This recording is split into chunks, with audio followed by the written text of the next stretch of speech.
রাশিয়ার ভূখণ্ডে চলতি ডিসেম্বরের শুরুর দিকে তৃতীয় দফায় যৌথ অ্যান্টি মিসাইল মহড়া চালিয়েছে চীন ও রাশিয়া। শনিবার রাতে এক বিবৃতিতে বিষয়টি নিশ্চিত করেছে চীনের প্রতিরক্ষা মন্ত্রণালয়। মন্ত্রণালয় জানায়, এই মহড়া কোনো তৃতীয় পক্ষকে লক্ষ্য করে নয় এবং বর্তমান আন্তর্জাতিক পরিস্থিতির প্রতিক্রিয়াতেও আয়োজন করা হয়নি, বরং দুই দেশের সামরিক সহযোগিতা আরও মজবুত করাই ছিল এর মূল উদ্দেশ্য। এই যৌথ অ্যান্টি মিসাইল মহড়া পরিচালনা করার পর আন্তর্জাতিক সংবাদ মাধ্যমে উত্তেজনা ও বিতর্ক তৈরি হয়। বিশেষ করে কিছু পশ্চিমা দেশ এই ধরনের মহড়াকে বরাবরই নিরাপত্তা হুমকি হিসেবে দেখে আসছে।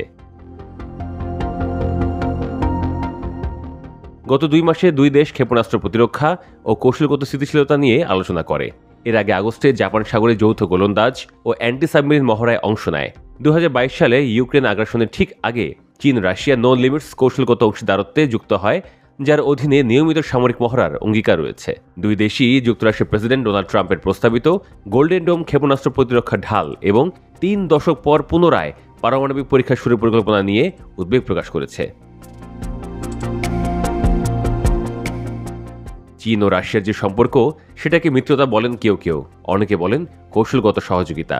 যেই সূত্রেই হোক না কেন, সম্পর্ক তো একটা আছেই। সেটাকে উপযোগ্য করে ফ্রান্সের president Emmanuel Macron Russia Ukraine যুদ্ধ থামাতে মস্কোকে চাপ দিতে চীনের প্রেসিডেন্ট শি জিনপিং এর প্রতি আহ্বান জানিয়েছেন। এছাড়া চীন ইউরোপের অর্থনৈতিক সম্পর্কে পুনর্ভারসাম্য প্রতিষ্ঠায় একসঙ্গে কাজ করার ইচ্ছাও প্রকাশ করেছেন ম্যাক্রো। সম্প্রতি চতুর্থ রাষ্ট্রীয় সফরে পেইচিংয়ে শি জিনপিং এর সঙ্গে সাক্ষাৎকালে এসব কথা বলেছেন ইমানুয়েল ম্যাক্রো। চীনা প্রেসিডেন্ট শি জিনপিংও ফ্রান্সকে আরও গভীর সহযোগিতা হাত বাড়িয়ে দেওয়ার আহ্বান জানিয়েছেন। এছাড়া ইউক্রেন এবং গাজায় শান্তি প্রচারে চীন প্রতিশ্রুতিবদ্ধ বলে বার্তাও দিয়েছেন শি জিনপিং।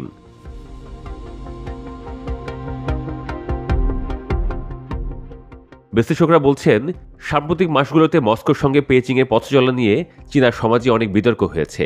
কেউ কেউ রাশিয়ার সঙ্গে আরও আনুষ্ঠানিক জোটের পক্ষে কথা বলেছেন, তবে অন্যরা আরও সতর্ক অবস্থান নেওয়ার পক্ষে মত দিচ্ছেন। বিশ্লেষকরা বলছেন, চীন সরকার রাশিয়া ও পশ্চিম উভয়ের সঙ্গেই তার সম্পর্কে ভারসাম্য আনতে চাইছে। উদাহরণস্বরূপ, গত মে মাসে চীন রাশিয়া যৌথ বিবৃতি থেকে সীমাহীন বন্ধুত্ব শব্দটি নিঃশব্দে অদৃশ্য হয়ে যায়। মে মাসে রাশিয়ার প্রেসিডেন্ট ভ্লাদিমির পুতিনের সফর নিয়ে পেইচিংয়ের প্রতিক্রিয়া ছিল লক্ষণীয় রকমের হিসাবী। পুতিন যখন বলছেন যে শি তার ভাইয়ের মতো ঘনিষ্ঠ, তখন শির প্রতিক্রিয়া ছিল কেমন জানি ভাষা। তিনি পুতিনকে বললেন ভালো বন্ধু ও একজন ভালো প্রতিবেশী।